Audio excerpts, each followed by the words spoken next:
Welcome to today's lecture, in which we will present Artin's solution to Hilbert's 17th problem.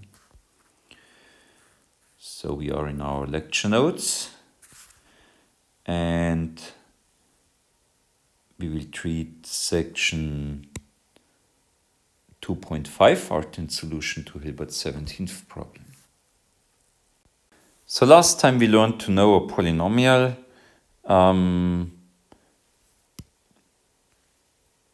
F in several variables, right? Say over real numbers, such that f is non-negative on R to the n. But f is not a sum of squares of polynomials. Right? So the most obvious certificate that f is non-negative on R to the n would that f is a sum of squares of polynomials. But this certificate does not always exist. Now today we will show that, however, for all such polynomials, such that f is non-negative on R to the n, f is a sum of squares of rational functions. Now the question is, so is this actually still a certificate for f being non-negative? And you remark that there is a small problem with that, right? Because with rational functions here that are under the squares, you might not be able to evaluate them everywhere, right? Because the denominator might vanish at some points, right? On the other hand, you would expect that it vanishes not at many points, and therefore f is non-negative on almost all of R to the n. I'm very imprecise now. And then you could argue, could probably argue with continuity, because f defines a continuous function on R to the n, where f is non-negative on R to the n. Right, so what we are now concerned with is actually, before we prove this implication, which is the solution of Hilbert's 17th problem, and we will prove that even more general, we are concerned with a converse. Why is this actually a certificate? And so we are concerned with the inverse implication here, right? And now for the real numbers, one can argue more or less as I just indicated, but we would like to have this over every real closed field, in fact, right? So with reals replaced by a real closed field. And that's the next lemma. So we will actually use Tarski's principle in order to reduce this to the real numbers. One could probably argue a bit like in the real numbers, but then one would have to speak about continuity and such things. So one would have to introduce a topology on the real closed field and so on. This could be done, but when you have to show that polynomial functions are continuous, etc., etc., it's quite a bit of work, and so it's much easier actually to use Tarski's principle. So the lemma is now, let R be a real closed field, and suppose f, p, and q are polynomials, and suppose that f is p divided by q, right? That means, of course, when q must divide p in the polynomial ring, and q, of course, not the zero polynomial, and suppose p is non-negative on R to the n, and q is non-negative on R to the n, when you show when we claim that f is non-negative on R to the n, right? And the problem is, of course, that q might vanish on certain points of R to the n. So for those points, you can't just argue you cannot just say evaluate here Okay. Using the Tarski principle, one can reduce to the case R equals reals. So how does one do this? So I don't go into the details, but you know, the trick is that we want to speak, we have to write down in a semi-algebraic way that a statement is true for a real closed field R.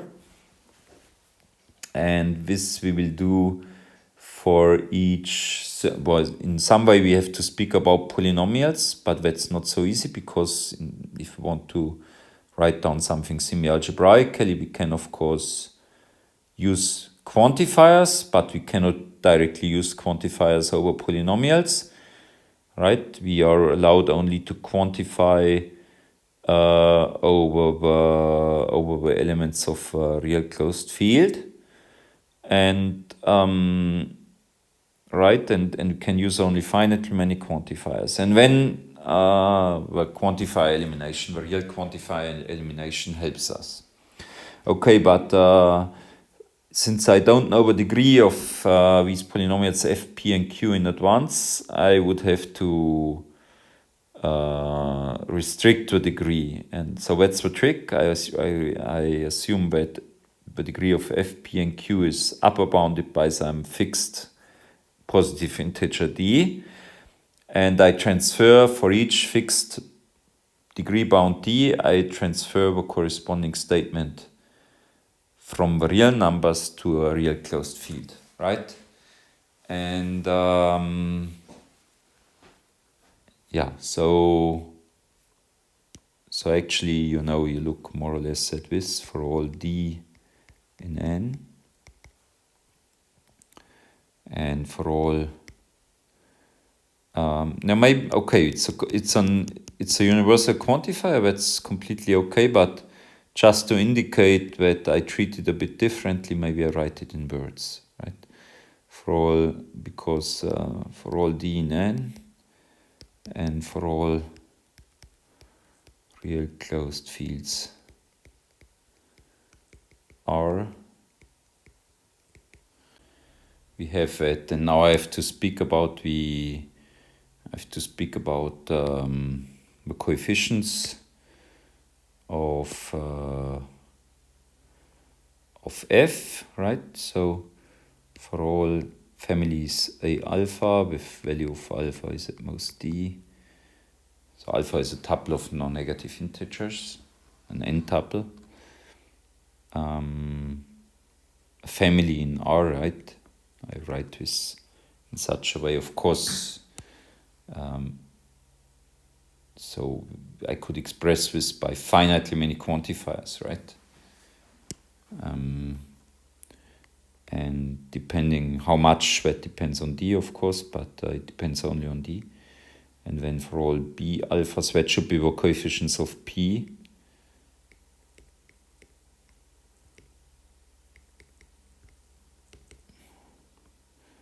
And then for all c alpha,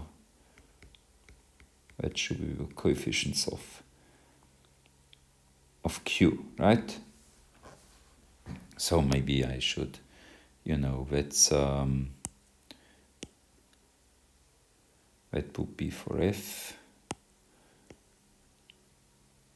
that would be for p,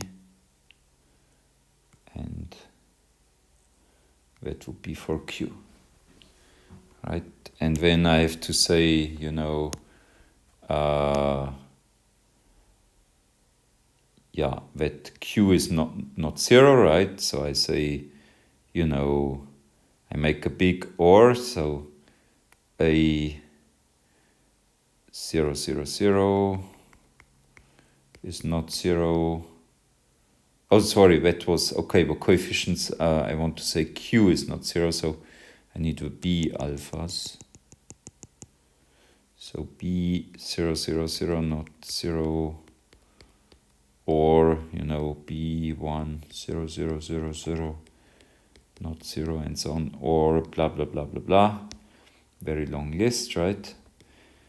And then I have to express that, you know, that f times q equals p, right? So that's a big conjunction of, you know, I don't do this, but f equals f times q equals p, right? So that gives me a lot of equations for coefficients of these polynomials. So I can express this with the a alphas, b alphas, and c alphas, right?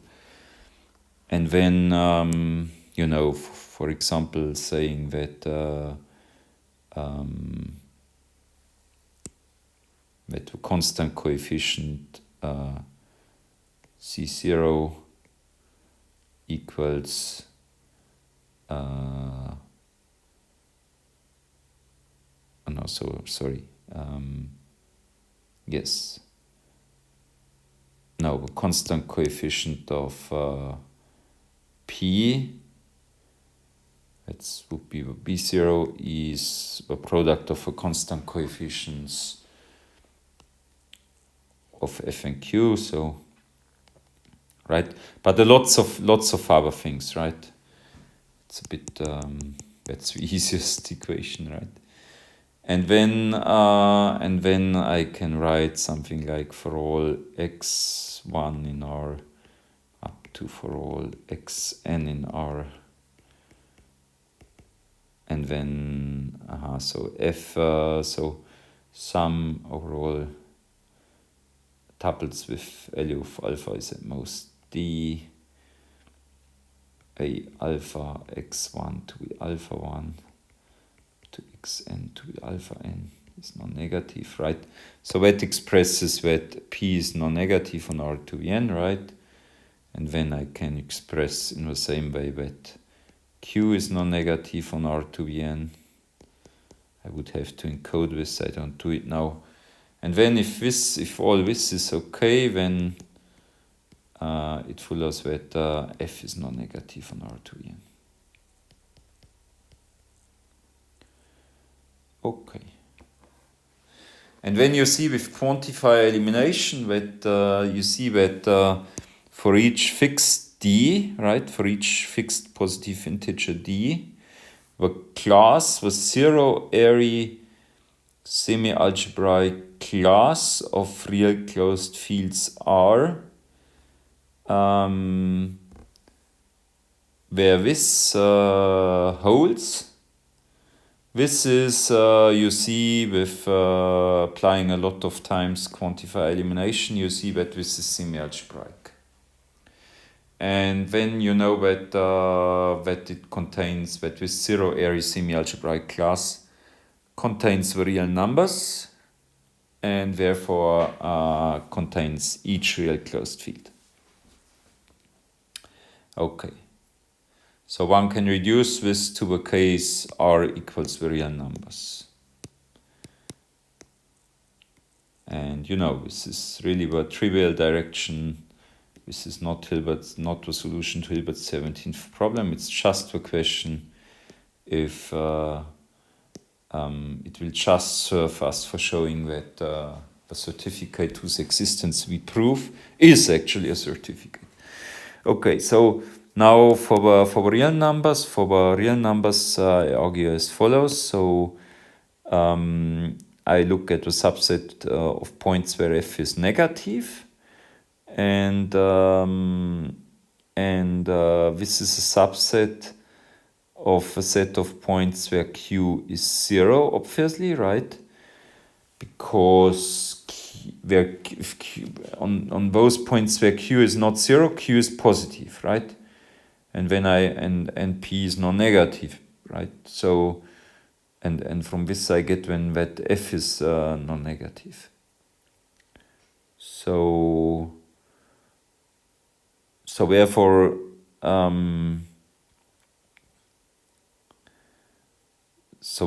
if f is negative somewhere, it could only be potentially where q vanishes, right? But this is an open subset of this, right? It's open, of course, because f defines a continuous function, and right. So, and this is a strict inequality. So it's the pre-image of of the open interval from -infinity to 0 in R, which is open, right? Pre-images of open sets under continuous functions are open. So this is open and therefore empty, right? Because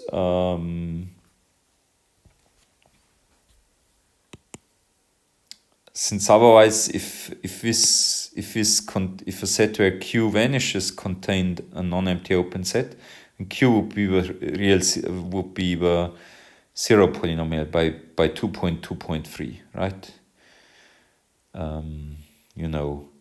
Because if I have this open set, it contains a little ball, and in this little ball, you find like a little cube, and that's when the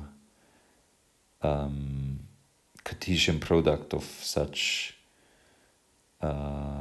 you could take some kind of intervals, right? Intervals, actually, infinite intervals. And if f vanishes when on this cube when f is a zero polynomial. Okay.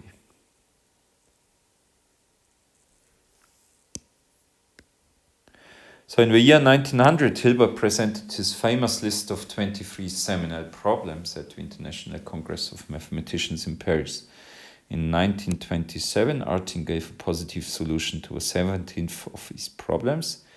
This corresponds to a case k equal real numbers in the following theorem. So we present it a bit more generally. So theorem 2.5.2. Suppose R is a real closed field and K is an ordered subfield of R, together with less than or equal. And let F be a polynomial over K when the following are equivalent. F is non-negative on R to the n, and F is a weighted sums of squares of rational functions over K, where the weights are non-negative elements from K. Okay, so that the fact that I can take here an ordered subfield, this makes this certificate a little stronger. And,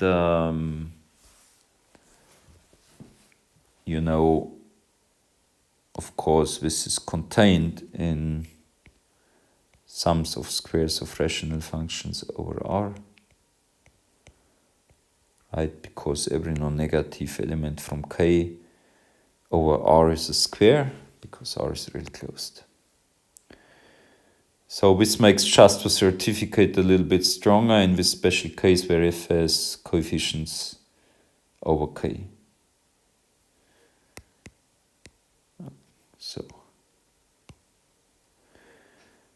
And but otherwise that's not very important. Moreover, we have here a real closed field instead of just the real numbers. That's certainly interesting. However, note that we did not introduce the real closed field just because we can prove Artin's theorem for them, but rather we will need real closed fields as a tool, as a very important tool in order to prove Artin's theorem, even just for the real numbers, right? And yeah, so, but since we can prove it for the real closed fields, we do it, of course. But that was not our main aim. And then, from B to A, it's of course trivial by the lemma above. We will see this again. And from A to B, that's the essential thing, right? Okay. And that would even be difficult if the real numbers, if R is the real numbers and K is also the real numbers. So from B to A, it follows from lemma 251, what we have just shown. Because, maybe I say a word on that, because if you have f equals sum over pi divided by qi squared, where all pi and qi are polynomials over real closed fields, right? So in fact, if you have this representation here, when you find this representation, right, because when non-negative elements, you can just put them in the denominator here, they are a square over r. Okay, so I have such a thing. And then, yes, and when this can be written as, you know, I can assume that, can actually assume by bringing everything on a common denominator, that's easy, right? Can assume that I have always the same denominator q, right? But then I can write it as sum of pi squared divided by q, right? And then, you know, by q squared, sorry. And then both are non-negative on r to the n. And then I can use the lemma. So f is a quotient of two polynomials that are non-negative on r to the n. Good. So the main thing is A implies B. And this proof, A implies B, is far from being constructive, right? So constructive, what would I mean with constructive? I mean that you would give something like a constructive way of producing this representation, or even an algorithm if you want, right? And this is totally not the case. So it's very non-constructive, and the first reason why it's non-constructive, we prove a contraposition instead of A implies B. We prove a contraposition that not B implies not A. So suppose that B does not hold, so f is not a weighted sum of squares of rational functions. And when we show that there exists a point x in R to the n where f of x is smaller than 0. Now you could say, if it's not constructive in the way, in the sense that we construct such a representation, maybe it would even be constructive in the sense that we construct this point here. And even that will be, we will find this point very inconstructively, in fact. Very inconstructively. We will actually use Zorn's lemma and real quantify elimination to find this point. So it's for two reasons not constructive, or for three reasons, right? First, the indirect proof. When you could ask, is it at least constructive finding this point here, where f is negative, and then no. For two reasons, not because of Zorn's lemma, and second, because of real quantify elimination. Well, real quantify elimination is constructive, okay, in some sense, right? Yeah.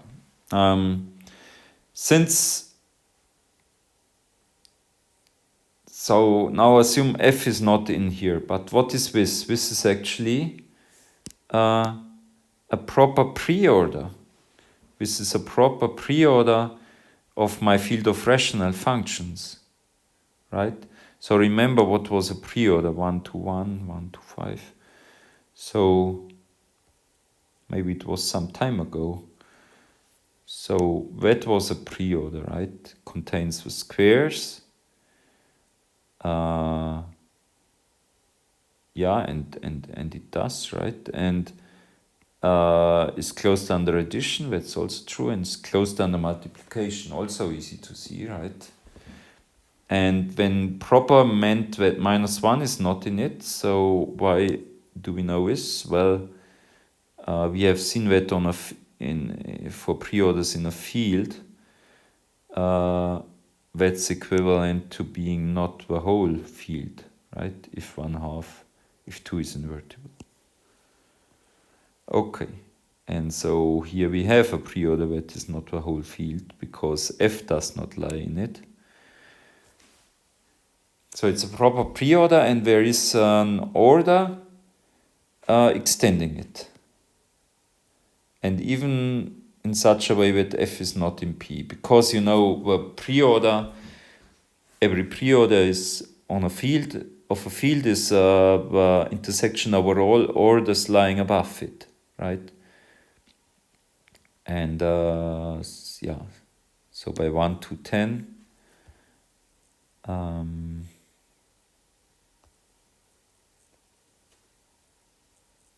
right? There is an order, since f lies not in the preorder, f lies not in every order lying above the preorder. So there is an order where f is not contained. Good. Okay, so now we say that so now we take this ordered, so now we have a new ordered field, namely one field of rational functions together with an order. And we can take its real closure R prime, right? And so now this idea is actually that we find a point in R prime where f is negative, right? Finally, we want to find such a point in R2n, but now we find one in this different real closed field R prime 2n, right? So that's the idea. And when we use, well, indirectly real quantified elimination, because we will use transfer of semi-algebraic sets, right? Using this transfer operation, we will later get a point also in R2n, right? That is quite tricky, right? So yeah, but remember, so remember that if you had just one variable, maybe then you can understand it a little bit better. If you had just one variable, and if k is the real field, is the field of real numbers, right? When we actually knew more or less what are these orders P here, right? So they correspond to a point, you know, somehow they correspond to a point close to a real number, right? Infinitesimally close to a real number, even to the right or to the left of this real number. Or they correspond to the point at plus infinity or minus infinity, if you remember this, right? And so the idea is a little bit that,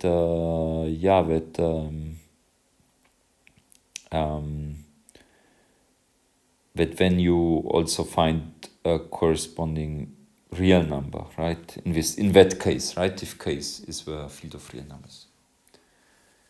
You can imagine that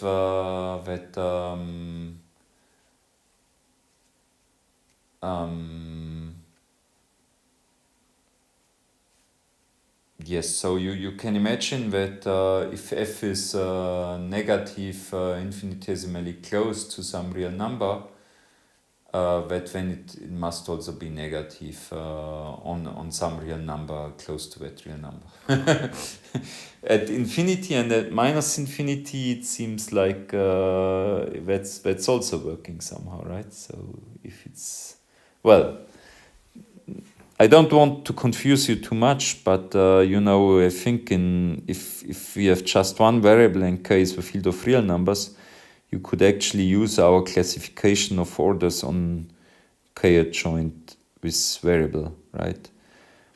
So in order to find, in order to prove that there is a point where f is negative, right?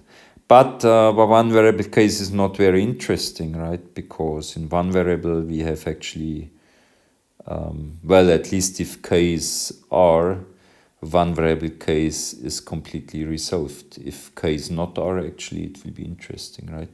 But if k is not, if k equals r, then the one variable case is completely resolved, because we know that f is non-negative on r to the n implies that f is even a sum of two squares of polynomials, right? Okay. So that's not an interesting case, so we will have to do something different here, right? And what helps us will be with transfer. So first there is an x in r prime to the n with f of x smaller than 0. Aha, and why is there one in r prime to the n? That's another trick. Namely, I take, and that might look strange to you if you have seen it for the first time.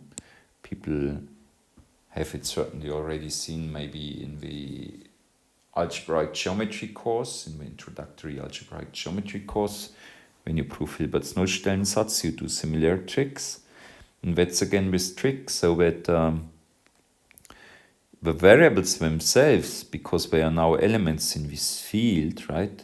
And in particular in the real closure in R prime, right? Variables are elements in this R prime, right? Yeah, so I can take a tuple of variables and take it and look at it as a point in R prime to n, right? That looks a bit strange, but it's completely legitimate. And the idea is, of course, that if I evaluate now f in this tuple, I do actually nothing, right? I do nothing, so I get f itself. You know, f itself is also an element of, don't be confused, right? F itself is also an element actually from R prime. And it's actually negative with respect to the order p I have chosen here, because f was not in p, right? So f of x equals f, strange but true, and f is negative with respect to my order p in R prime, right? Think about it. It's a trick.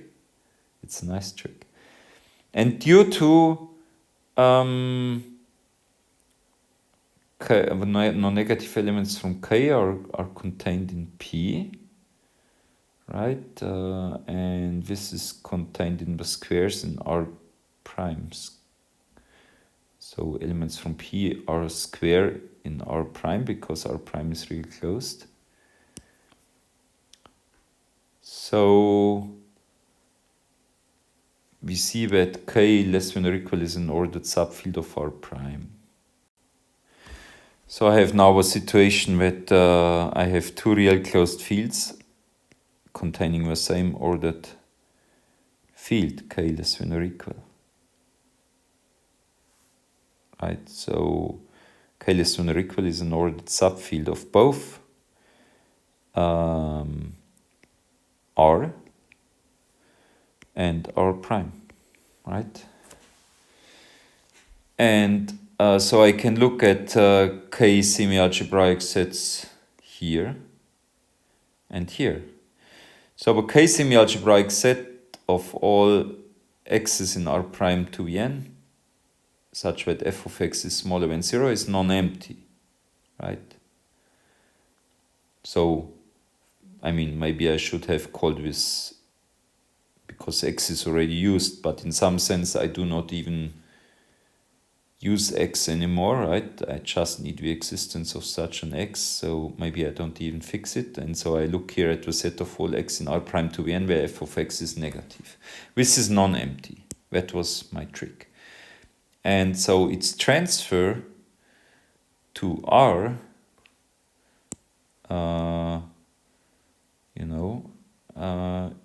so this gives me a subset of R to the n. It's also non-empty, right? Because this transfer was an isomorphism of Boolean algebras. The reason for that was quantify elimination, right? And isomorphism of Boolean algebras maps non-empty sets to non-empty sets. Done, right? Okay. Great theorem. Proof completely non-constructive. So corollary, just for the univariate case, I mean, this is not so interesting, right? It's by far not comparable to a previous theorem, but we get this corollary, and it's news. So let's note it. Suppose R is a real closed field and K less than or equal is an ordered subfield of R. Let F be a polynomial in just one variable. When the following are equivalent, f is non-negative on R, and f is the sum of weighted squares of polynomials over K, where the weights are non-negative elements from K.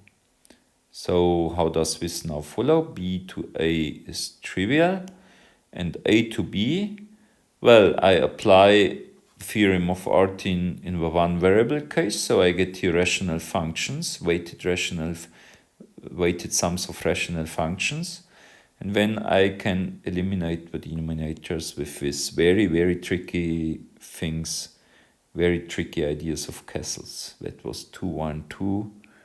212. That was this theorem of Kessel's. We had this strange proof of it. Good. That's it. Artin's solution to Hilbert's 17th problem. Many thanks for listening, and goodbye.